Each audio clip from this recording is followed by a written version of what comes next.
আগামী 25শে জানুয়ারি সংবিধান গৌরব দিবস উদযাপনকে কেন্দ্র করে শনিবার শান্তির বাজার বিজেপি মণ্ডলের উদ্যোগে বীরচন্দ্র মনু মনপাথর বাজারে প্রচার মিছিল এবং বাজার সভা সংগঠিত করা হয়।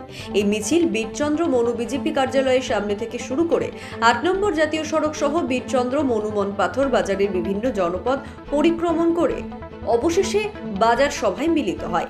এদিনের এই প্রচার মিছিল এবং বাজার সভায় উপস্থিত ছিলেন শান্তির বাজার বিজেপি মণ্ডল সভাপতি দেবাশিস ভৌমিক, শান্তির বাজার বিজেপি মণ্ডলের সাধারণ সম্পাদক মনমু মগ, বিজেপি মণ্ডল সহ সভাপতি রমেশ রিয়াং, কাঁঠালিয়া বুথ সভাপতি নীরেন্দ্র রিয়াং সহ অন্যান্যরা।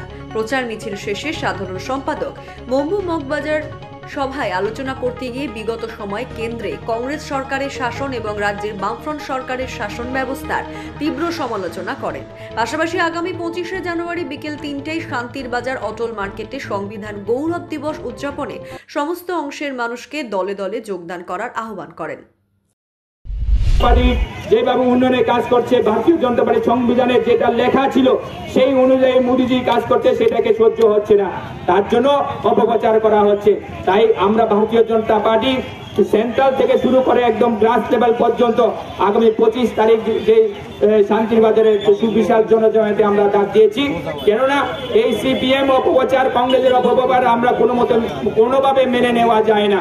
কারণ এই সিপিএম কংগ্রেস মিলেমিশে যে ভারতবর্ষের সংবিধানকে তছনছ করেছে, সেটা ত্রিপুরা রাজ্যের প্রত্যেকটা মানুষকে, প্রত্যেকটা নাগরিকের কাছে পৌঁছে দেওয়ার আমাদের দায়িত্ব এবং কর্তব্য। তাই আমরা এই কর্মসূচি হাতে নেওয়া হয়েছে। আমরা চাই ভারতীয় জনতা পার্টি, আজকে দেখুন কাশ্মীরে 370 দ্বারা বিলুপ্ত করার পরে কাশ্মীর এখন কি শান্তিতে আছে। কাশ্মীরে যেই কোনো মানুষ এখন বিনা পারমিটে যেতে পারছে। কাশ্মীরের যেই কোনো ভারতবর্ষের যেই কোনো রাজ্য থেকে যেই কোনো মানুষ কাশ্মীরে গিয়ে ব্যবসা করতে পারবেন, কাশ্মীরে গিয়ে জায়গা জমিন করতে পারবেন, কাশ্মীরে গিয়ে কাশ্মীরে সংসার করতে পারবেন। বিগত দিনে যখন 370 দ্বারা ছিল, আমরা কি দেখেছি যে কাশ্মীরে কোনো মেয়ে ভারতবর্ষের অন্যান্য রাজ্যের ছেলেকে বিবাহ বন্ধনে বিয়ে যদি করে, তাহলে সেই ছেলে এবং মেয়ের কাশ্মীরে যে মৌলিক অধিকার, কাশ্মীরে যে ওনার যে প্রাপ্য, সেইখান থেকে বঞ্চিত করা হতো।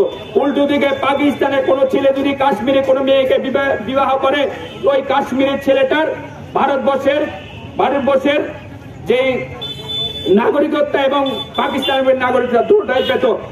এই ছিল ভারতবর্ষের মধ্যে কাশ্মীরে যে 370 দ্বারা লাগু করার।